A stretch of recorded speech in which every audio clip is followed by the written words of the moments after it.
نبی علیہ الصلوۃ والسلام د صحابه کرامو د 3000 کسانو جماعت تیار کو ویلار شه دغه علاقې ته او د موتا په طرف باندې روان کړو.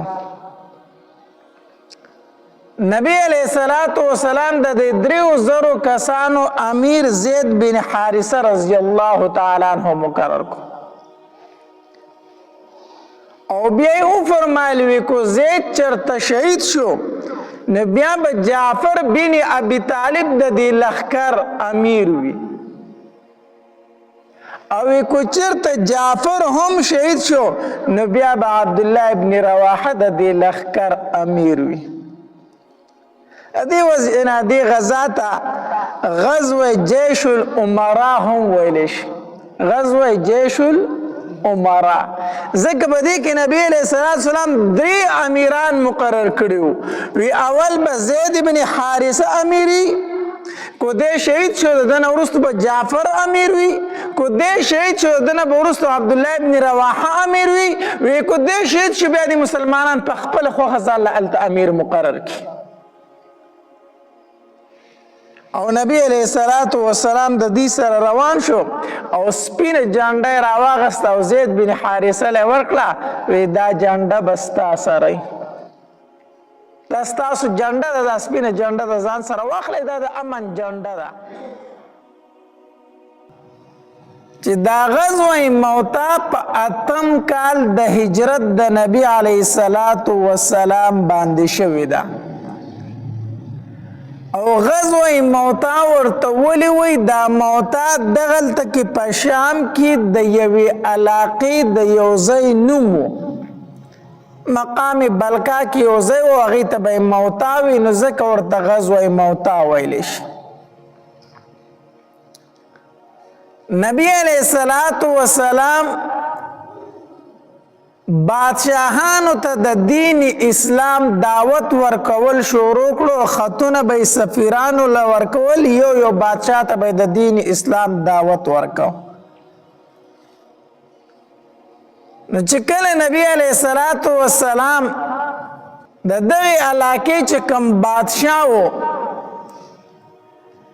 هغه ته د دین اسلام د پاره د دعوت ورکول د پاره خپل سفیر ته خط ورکړو چې دا هغه ته ورسوه. نو د دغه علاقې د بادشاہ چې کوم ګورنر و د هغه نوم شرجیل و. دې شرجیل دغه سفیر شهید کو. السفیر نوم حارث بن عمر رضی الله تعالی عنہ. نبی علیہ السلام دل خط ورکړو چې دا ته وسه نو د حارث بن عمر رضی الله تعالی عنہ شهید کو. نبی علیہ الصلوۃ والسلام په دې باندې ډیر زیات خفه شو چې د سفیر ته خو تر نن پورې چا سویلی نه دي. د دې نه بعد خو به د سفیرانو دا ژوند په خطر کې شي خلک به یو بل ته دعوت هم نشي ورکولی. نبی علیہ الصلوۃ والسلام د صحابه کرامو د 3000 کسانو جماعت تیار کو ویلار شه دغه علاقې ته او د موتا په طرف باندې روان کړو. نبی علیہ الصلوۃ والسلام د 3000 کسانو امیر زید بن حارثه رضی الله تعالی عنہ مقرر کو او بیا یې فرمایلی وی کو زید چرته شهید شو نو بیا به جعفر بن ابي طالب د دې لښکر امیر وي او کو چرته جعفر هم شهید شو نو بیا به عبد الله ابن رواحه د دې لښکر امیر وي. دې غزا ته غزوه جیش الامراء هم ویل شي. غزوه جیش الامراء ځکه په دې کې نبی علیہ الصلوۃ والسلام 3 امیران مقرر کړي وي. اول به زید بن حارثه امیری کو دې شهید شو دنه ورستو به جعفر امیر وي کو دې شهید شو دنه ورستو عبد الله ابن رواحه امیر وي کو دې شهید شو بیا د مسلمانان په خپل خوخه ځل امیر مقرر کړي. او نبی علیہ الصلوۃ والسلام د دې سره روان شو او سپینه جانډه راواغسته او زید بن حارثه له ورکړه وی دا جانډه بستا سره دا ستاسو جانډه ده دا سپینه جانډه ده ځان سره واخلئ دا د امن جانډه ده نبی علیہ الصلوۃ والسلام فرمایل ویلومبه هغه علاقې ته او هغه ځای ته ورشه په کم ځای کې چې زموږ صحابي شهید کړي زموږ سفیر شهید کړي دی حارث ابن عمر رضی الله تعالی چې کم ځای کې شهید کړي هغه کې ځای ته ویلومبه لاړ شي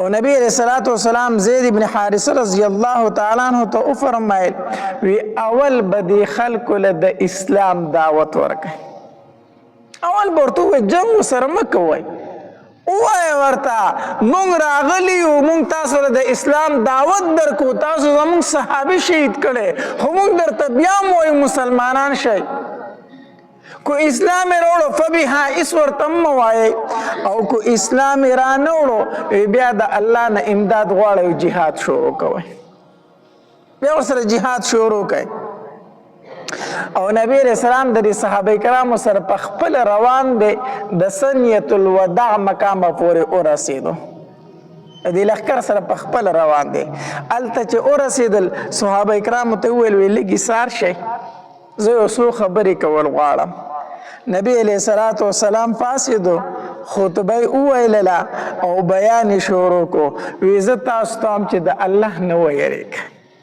زی غزال زی خوګور تقوا فری نه دی فرزګاری فری نه دی د الله نه یره کوي او د خپل ملګرو خیال ساتي د خپل ملګری خبرګيري اخلي او د الله په لار کې jihad کوي ګوره د بل خبرې د پاره نه jihad لزی خو صرف نیت په د اعلی کلمت الله وي چې د الله کلمه اوچته شي او نبی علیہ الصلوۃ والسلام فرمایل وی خیانت او دوکه بنه کوي او بیا ورته نبی علیہ الصلوۃ والسلام فرمایل وی واړو ماشومان خزي او بوډاګان دا بنه قتلوي د درې قسم خلکو ته بسنه وای بچو ته بسنه وای زنانو ته بسنه وای او بوډاګانو ته بسنه وای او نبی علیہ الصلوۃ والسلام صحابه کرام رخصت کړ د غزنوي زي تاسو غزاله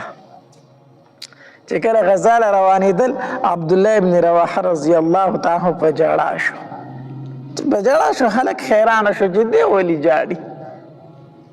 ولي جاړي عبد الله ابن رواحه رضی الله تعالی فرمایل وی اما والله ما بي حب الدنيا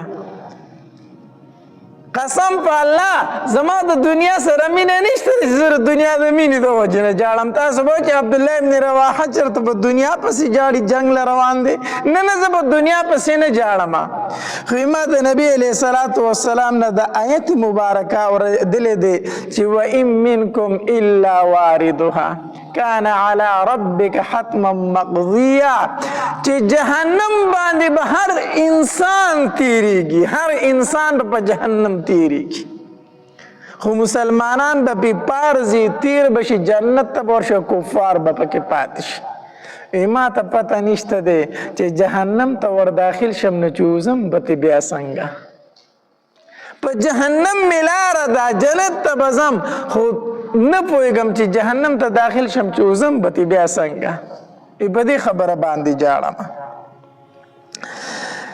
نبی علیہ الصلوۃ والسلام د صحابه کرامو نه رخصت شو او عبد الله ابن رواحه رضی الله تعالی عنہ روان شو او صحابه کرامو سره روان دي عبد الله ابن رواحه رضی الله تعالی عنہ ورته اشعار وای خلق ورته وی کنه عبد الله ابن رواحه الله دې په خیر او په عافیت باندې واپس راولنو الله دې روغ جوړ راولا عبد الله ابن رواحه رضی الله تعالی اشعار شروع کړو تاسو ما ته وای چې الله دې روغ جوړ راولا او زه د الله نه دعا کوم چې الله ما ته مغفرت نصیب کا او الله په دې جنگ کې په ما داسې زخم ولګو چې هغه زګونه کوي دا کم ځای نه چې ډیره وینه بهیږي نه دا وینه داسې زګ وږي که نه زه خو د الله نه دا دعا غواړم چې الله مال په دې جنگ کې داسې زخم راکړه چې دا وینه پې زګونه وکړي زګونه او الله ما هلته شهید کړي زما د واپسۍ دعا تاسو مه کوئ بهرحال صحابه کرام سره روان دي او عبدالله ابن رواحه رضی الله تعالی عنه اشعار وی چې کله شرجیل ته فتح ولګېدله چې د نبی علیه الصلاة والسلام صحابه کرام را روان دي دې علاقې ته نو د 1,00,000 فوج تیار کو 1,00,000 یو طرف ته سودی 3,000 بل طرف ته سودی 1,00,000 فوج تیار کو د اسلحې نه ډک هرقل بادشاہ ته خبر ولګوي مال نور فوج پکار دی نو 1,00,000 فوج ولا غره ولګو د دې طرف نه 3,000 صحابه کرام د هغه طرف نه 2,00,000 فوج هغه بالکل د اسلحې نه ډک دا مخې له ووتل چې صحابه کرام د غزې ته ورسېدل او فتح ورته ولګېده چې شرجیل زمون خلاف 2,00,000 فوج مخې ته ودرولی دی نو مشوره یې وکړه وی نبی علیه الصلاة والسلام ته خبر لیږو بیا به نبی علیه السلام فرمایي چې ما ته خو ولې نه وي خبر ورته لیږو چې د الله پاک پیغمبر موږ له خو 2,00,000 فوج مقابلې له راوتی دی او هغه هم د اسلحې نه ډک دی موږ صرف 3,000 کسان یو څه وکړو جهاد وکړو واپس درشو کو جهاد وکړو عبدالله ابن رواحه رضی الله تعالی عنہ فرمایل وی بالکل نبی علیہ الصلوۃ والسلام ته موږ د دې خبر نه ورکو وی ولی وی قسم په الله دا خو هغه شی ده چې د کوم شي تاسو انتظار کو هغه خبره ده تاسو به د شهادت تمنا نه غوښته نو شهادت خو مخې ته موجود ده که نه ولې موږ په شاکی کو نبی علیہ السلام ته خبر لیږو نه بالکل نبی علیہ الصلوۃ والسلام ته خبر نه لیږو وی موږ ته 2 خوشحالۍ به ضرور په دې 2 خوشحالو کې یو میلاویږي په 2 خوشحالو کې موږ ته خوشحالي ضرور ده یا به غازیان جوړ شو یا به شهیدان شو 2 خوشحالۍ دي که نه یا به غازیان جوړیږو یا به شهیدان جوړیږو او موږ د دې دواړو تمنا کوو نو بیا نبی علیہ السلام ته سره خبر لیږو چې موږ جهاد وکړو کو نه کړو ټول صحابه کرام بس خبره خو دغه ده که نه موږ خو شهادت د الله غواړو نو چې شهادت غواړو بیا جنګ ولې نه کوو بهرحال 3,000 لښکر دا مخامخ شو د 2,00,000 کسانو سره دا د اسلام زور په هغه زمانه کې 3,000 کسان مخامخ شو د 2,00,000 کفارو سره او جنگ شروع شو جنډه د زید ابن حارثه رضی الله تعالی عنہ سره هغه شهید شو چې جنډه ته ورته ویدا جعفر رضی الله تعالی عنہ جنډې ته لاس کو ډایرک جنډه جعفر رضی الله تعالی عنہ را واغسته او جعفر رضی الله تعالی عنہ د کفارو منځ ته ورودانګل جنگ کوي جهاد کوي حتی در دې پورې چې اسی زخمی شو وی نور زما اس مخې ته نشي تللی د اس نه راکوش چې راکوش شو نو توره راواغسته د اس ته خپې ووالې خپې ورله کټ کړې خپې ولې اس له کټ کولې خپې ورله ځکه کټ کولې زه خو اسې شهید کېږم خو چې دا اس مې د دوی په کار خو رانشي که نه اس به زمای د مسلمانانو اسپی او د کفارو په لاس کې به ورشي نو د مسلمانانو خلاف به بیا جنگ شروع کی نو هغې اصل خپې ولې وی چې د مسلمانانو خلاف نه استعمالیږي هغه له دا سوی کټ کړي او مخې ته وروتو او اشعار یې شروع کړو زه خو هغې جنت له راتلونکې یم چې د کوم جنت ما تمنا کوله زه خو هغه جنت ډېر نږدې یم او جنګ یې شروع کړو نو په کوم لاس کې چې جنډه نیولې وه که نه هغه لاس ولې یو کافر په توره ووه نو زر یې په بل لاس کې جنډه ونیوه ځمکې ته یې پرېنښودله ځمکې ته یې جنډه پرېنښوده نو بل کافر راغی دا بل لاس یې وله ووه چې ویلې و نو دواړه لاسونو نه خو داسې صرف موټي پاتې شو که نه سنګړې پاتې شوې نو دا جنډه یې صرف په سینې پورې ډایرکټ داسې ونیوه منګولې کټ شوې جنډه یې ډایرکټ په سینې پورې ونیوه چې په سینې پورې و بل کافر پې ګزار وکړو چې ویې کړو شهید کړو عبدالله ابن رواحه رضی الله تعالی منډه کړه جنډه یې ترې راواغسته چې جنډه یې ترې راواغسته عبدالله ابن رواحه رضی الله تعالی عنہ جعفر رضی الله تعالی عنہ جو کنا نو حدیث مبارک کی راضی وی د لاش چې اوکته شو کنا نو لسکم سل زخمونه پیو لسکم سل زخمونه پیو او دا لسکم سل زخم چې د ټول پسینه خوړ دی په شای یو زخم هم نو په شای یو زخم نو د ټول د مخې طرف نه خوړلی وو دا ټول زخمونه مخکې نه خوړلی وو عبدالله ابن رواحه رضی الله تعالی عنہ جانډې ته لاس کو او جنگ شروع کو چې څنګه روان شو کنه نو د تر زوی ور ورغه داسې دا سره پټي او د غوخي په لاس کې هغه تر زوی له ورکو وی امیر صاحب زمون محترم ډیره فاقه در باندې تیر شوی دا اوس مخ کې کفارو ته ور روانه په دې اړو کې باندې لګه خلو و چې د ګیټ د تسلال شي چې لګ طاقت در تراش نو عبدالله ابن رواحه رضی الله تعالی عنہ دا غوخي دا پټي داسې واغستو چې داسې څنګه خلې پکې خو داسې وای چوپو چې وای چې په ډاري کې ورته وکړو وی ښه زه به د غوښې پوټې خورم دلته مسلمانانو باندې تکلیف شروع دی او زه به د غوښې پوټې خورم هغه یې ورته وکړو مخې ته شو چې مخې ته شو یو ګزار په کافر وکړو دی زخمي کو عبدالله ابن رواحه رضی الله تعالی عنہ زخمي شو چې دی زخمي شو که نه نو دی لږ خپنیولی شو داسې لږ انسان دی کنه لک تردد خو راشي کنه چې مخکې اوس ورشم کو ورنشم دی لک خپنیولی شو چې خپنیولی شو نو د خپل نفس ته وویل وی ای نفسه ته ما د جنت نه وروستو کوي ته ما د جهاد نه وروستو کوي نه ډایرک ورمخکې شو او ورمخکې شو عبدالله ابن رواحه رضی الله تعالی عنہ جنگ شروع کو حتی در دې پورې چې عبدالله ابن رواحه رضی الله تعالی عنہ هم شهید شو هلته یو صحابي ورمنډه کړه هغه ته جنډه راواغسته چې هغه راواغسته هغه آواز وکړو وی مسلمانانو جنډه خو ما راغستې خو ځان له زر امیر مقرر کړي چې دا جنډه ورله ورکمه امیر زر ځان له مقرر کړي نبی علیہ السلام فرمایلی کو عبدالله ابن رواحه شهید شي بیا ځان له امیر مقرر کړي جنډه ما راغستې د امیر ځان له مقرر کړي هغې ورته زمونږ د طرفه تم امیري ته امیري بس تا جنډه راغستې ته امیري هغه وی زه د دې طاقت نه لرم زه نشم کولی هغه دا جنډه زر راواغسته خالد بن ولید رضی الله تعالی په لاس کې ورکړه خالد بن ولید له په لاس کې ورکړه وی ته جنگ ماهر ډیر زیات او دا جنډه ته سنبالولی شي خالد بن ولید رضی الله جنډه واغسته خو زه دا نشم کولی ټولو مسلمانانو وی ای خالد بن ولید زمونږ امیر ته یې زمونږ امیر ته یې دلته نبی علیه الصلاة والسلام منبر راوغوښتو چې منبر ته څنګه اوخت که نه جو الله تبارک وتعالی پردې لرې کړی او هغه د غزا میدان ته الله تبارک وتعالی مخې ته کو داسې نبی علیہ الصلوۃ والسلام فرمایل زید ابن حارثه جنډه راواغسته خو شهید یې کوراله دا هغه د نبی علیہ السلام هغه صحابي دی چې نبی علیہ السلام په بجیتوب نیولی و که نه خلک به ورته زید ابن محمد وي بیا هغه منه راله نو زید ابن حارثه شو د باندې نبی علیہ السلام ډېر زیات مینو زید ابن حارثه یې راله شهید کو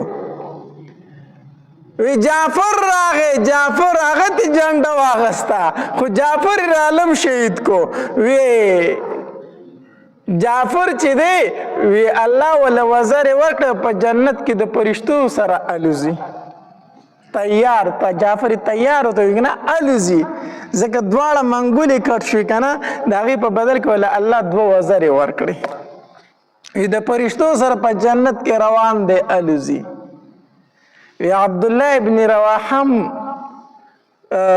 جنډه راواغسته خو عبدالله ابن رواحه یې رالم شهید کو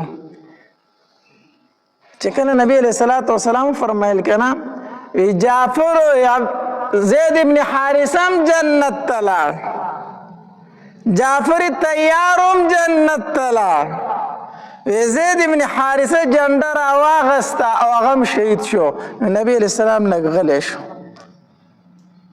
لغلی شو داسې صحابه کرامو سره فکر پیدا شو چې د نبی علیہ السلام خو د دوه صحابه کرامو متعلق فرمایل چې جنت ته لاړ خو د عبدالله ابن رواحه رضی الله تعالی متعلق ونه ویل چې جنت ته لاړ غلی شو ګوره چې د هغه نه څه غلطي شوې ده کو څه غلطي دې شوې ده کو. نبی علیہ السلام چې داسې سر روچت کو د سترګو نه اوښکې بهیدې هم په جنت کې په تخت باندې ناست دی خو تخت یې ړکېږي، تخت یې ړکېږي. د سرو زرو په تختونو درې واړه کېناستل، خو د عبدالله بن رواحه رضی الله عنه تخت ړکېږي.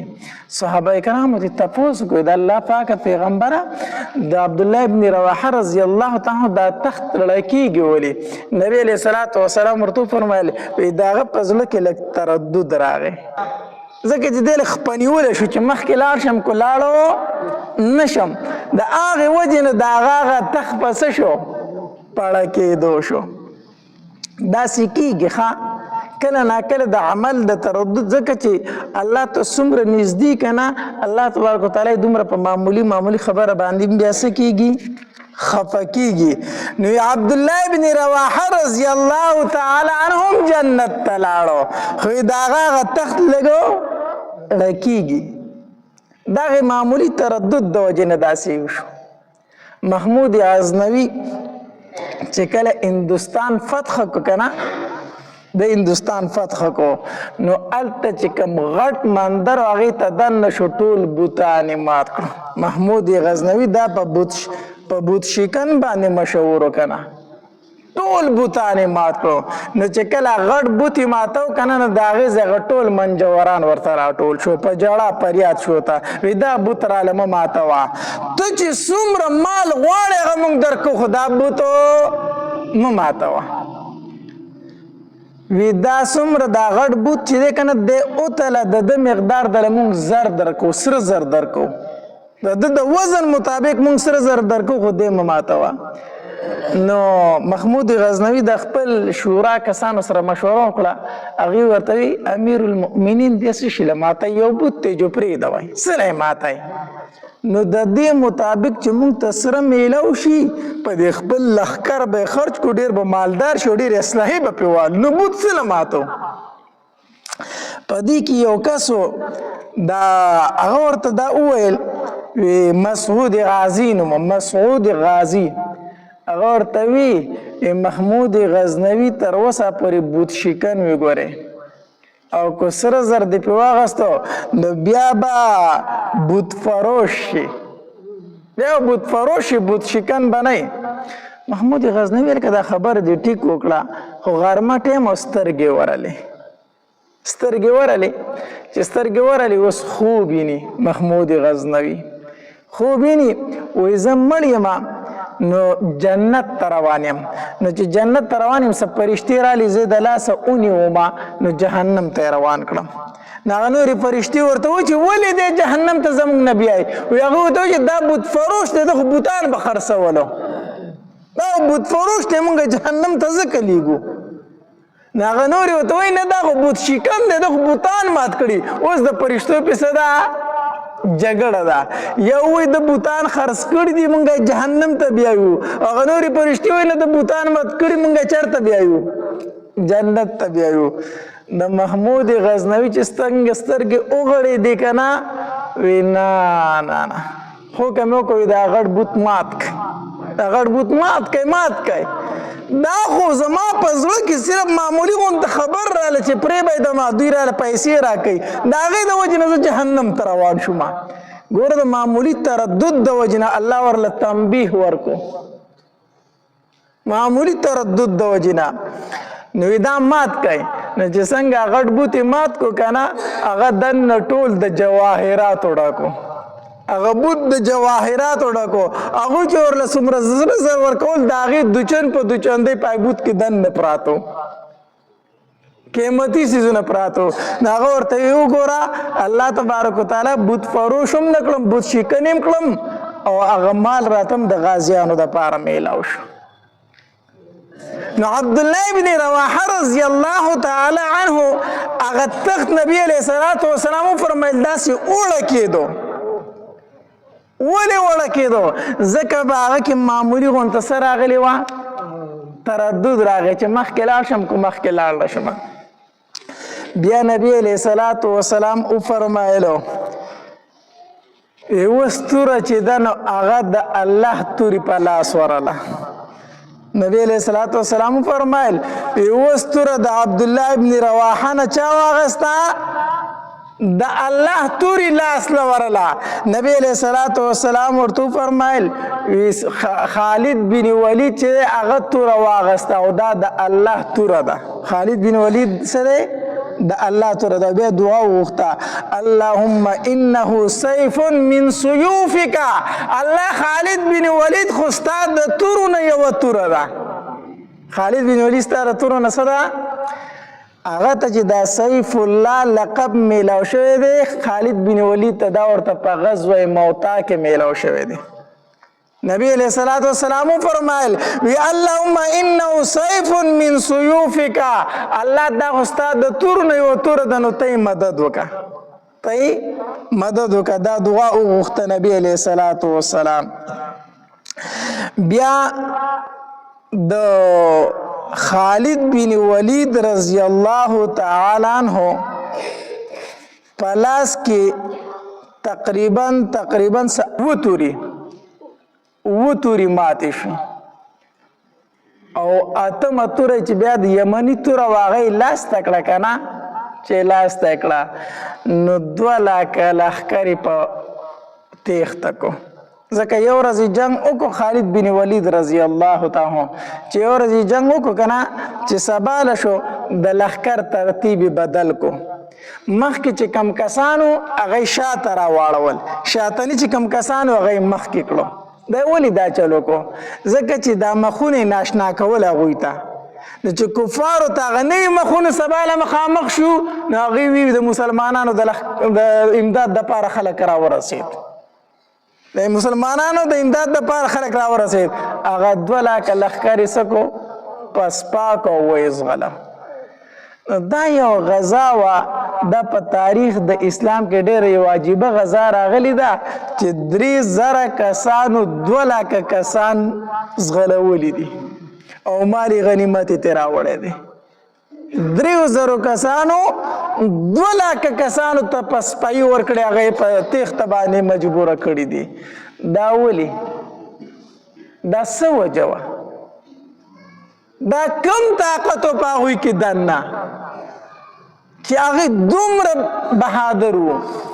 طاقت صرف او صرف دا و چې د هغوی عقیده مضبوطه وه. مونږ وایو که نه جنت شته جهنم شته، خو دا خبره د کم ځای پورې ده؟ د ژبې د سره پورې. د کم ځای پورې ده؟ د ژبې د سره پورې. دا صرف په ژبه مونږ وایو جنت شته او جهنم شته. دې خبرې دننه ځای نه دی نیولی. کو چېرته دې دننه ځای ونیو نو بیا د مسلمان نه بهادر انسان په مخ د ځمکه نشته دی. هغې ته پته وه چې مونږ دغلته کې دا مرګ نه دی، دا زمونږ همیشه ژوند دی. دغلته کې په دنیا کې مړه کېدل دا همیشه ژوند لتله دي، دا د الله نعمتونو لتله دي. د دې ځای نه واپس کېدل همیشه عذاب لتله دي. د هغې د عقیده جوړه وه. نن مسلمان وایي جنت شته جهنم شته، خو دا صرف په ژبه باندې وایي، په کردار او په عمل کې ورله هېڅ شی نشته دی، هېڅ شی نشته دی. زه تاسو ته یو خبره کومه. یو کنده ده ټیک شو او اور پکې بلیږي کنه، او تا ته یو سړی وایي چې 10,000 روپۍ راکړه نو د دې اور نه بچ کېږي کنه، ورته وم دی دی ورته وایي 10,000 10 لکه وله خو دې اور ته ما موله. داسې ده که نه ده؟ ټیک شو. اوس مونځ فرض دی که نه دی؟ دا خو راته پته ده چې مونځ خو پرېښودو ځای خو کم یو دی؟ جهنم دی که نه؟ جهنم دی که نه؟ هر یو سړی پې پوه دی چې مونځ پرېښودل ګناه کبیره ده او دې سره سړی الله دې نه کړي، خو د الله رحم دی، خو مونځونه یې قضا کړي او مړ شي جهنم ته به ځي. یو د الله قانون دی، یو د الله رحم دی. ټیک شو. نو ده ته ووایه مونځ ټایم دی او که او دی نه که جهنم ته ورځېږي، ده د مونځ پروا شته؟ نه وړه قضا دي شي که نه څه خبره ده؟ نو دا هسې صرف د ژبې خبرې دي که نه دي خبرې؟ کو دته پته وي چې دا مونځ قضا کول اور ته وردانګل دي، ده به قضا کړی دته پته وه چې حرامه دی ګېډې ته اچول اور د جهنم اچول دي ګېډې ته، ده به حرامه خوړلې وه. کو دته پته وي چې زه دا پردی پوله ومه دا به په ورځې د قیامت زما په دې غاړه کې د ومې ځمکې پورې پرته وي، ده به انچه ځای د چا اخیستی و. خو دا صرف د ژبې خبرې دي، دې په زړه کې ځای نه دی نیولی، دې په زړه کې ځای نه دی نیولی. اصل خبره دا ده چې صحابه کرام چې 3200 ته شکست ورکوي د هغې ایمانونه مضبوط وو. زمونږ ایمانونه کمزوري دي، د دې وجې نه اوس د مسلمان سره او د کافر ډنډه ده. په هغې وخت کې به دوه خبرې وي، ایمان راوړه یا جهاد ته تیار شه. دوه خبرې وي، ایمان راوړي مسلمانېږي، کو مسلمان شي بس محفوظ وي، ایمان نه راوړي جهاد ته تیارېږه. اوس مونږ کافرو ته څه وایو؟ تاسو راته څه مه وایئ، ګورئ مونږ څه وایو نه، خو تاسو مونږ پرېږدوئ. دا ورته وایو که نه وایو؟ دا ورته وایو که نه؟ فلسطین کې ورته سوال منت نه کوو، دا کومه خو چې اغوستې ده دا ستاسو شوه، خو دې نورو مسلمانانو ته څه مه وایو. نو داسې ورته وایو که نه وایو؟ دغه ورته وایو. وجه څه ده؟ ولې دې حد ته رسېدلي یو؟ صرف ایمان اسلام تر ژبې پورې پاتې شوی، یقین په الله وکړه. داسې خلک مې پکې لیدلی دی، ما ته ټلیفون کېږي د یورپ دپاره خپل ایمان خرڅوي. داسې ده که نه ده؟ د یورپ د تلو دپاره خپل ایمان خرڅوي. ما نه تپوسونه کېږي، وایي مولي صاحب زموږ نه چې انټرویو اخلي موږ ته وایي چې ولې ځئ، مختلف جوابونه ورکوو، خو چې دا ورته ووایو چې دلته کې موږ د دې مسلمانانو نه تنګ یو، نو بیا خو په اسانه پرېږدي. هسې دا ایمان خرڅول دي که نه دي؟ یورپ ته چې ځي هغه به ستا نه تپوسونه کوي، نو دوی ورته وایي موږ د اسلامي نظام نه تنګ یو، دا نشو برداشت کولی، موږ ځکه ځو دا ملک پرېږدو. نو هغه ورته وایي ټیک ده. هسې چې ته ورته ووایي چې زه د مسلمان نه تنګ یم، د اسلامي قانون نه تنګ یم، ته مسلمان پاتې شوي. یهودي ته وایي، عیسائی ته وایي، بل کافر ته وایي ما د یورپ ویزه راکړه ځکه دلته کې زه اسلامي نظام نشم برداشت کولی، اسلامي نظام کې ژوند نشم تېرولی. دا مسلماني شوه؟ لکه صرف د هغې ځای د تلو دپاره یو سړی ایمان خرڅوي. زمونږ دغه ایمانونه پاتې شوي دي، او بیا مونږ وایو چې مسلمان کمزوری دی، مسلمان کمزوری دی. الله تبارک وتعالی دې زمونږ په حال باندې رحم وکړي، الله دې زمونږ ایمانونه مضبوط کړي، الله تبارک وتعالی دې زمونږ په زړونو کې خشیت الهي کښېنوي، د الله نه یره، د الله نه یره، د الله نه یره. اصل شی دا دی د الله نه یره. الله دې زمونږ په زړونو کې د الله نه یره پیدا کړي. دا چې خسته بیانات اورېدلو دپاره زموږ یوټیوب چینل واجد اسلامیک سټوډیو سبسکرایب کړئ. په دې به تاسو ته انشاءالله العزیز ښایسته واقعګانې او بیانات میلاویږي، او د ګنټې د نشان در سره کلک کړئ، تاسو ته آینده نوې نوې ویډیوګانې مخې ته راځي. او د خپلو ملګرو سره لازم د ثواب په نیت باندې شریکه کړئ، او په کمنټ کې ماشاءالله سبحان الله لازم ولیکئ. ډېره ډېره مننه، والسلام.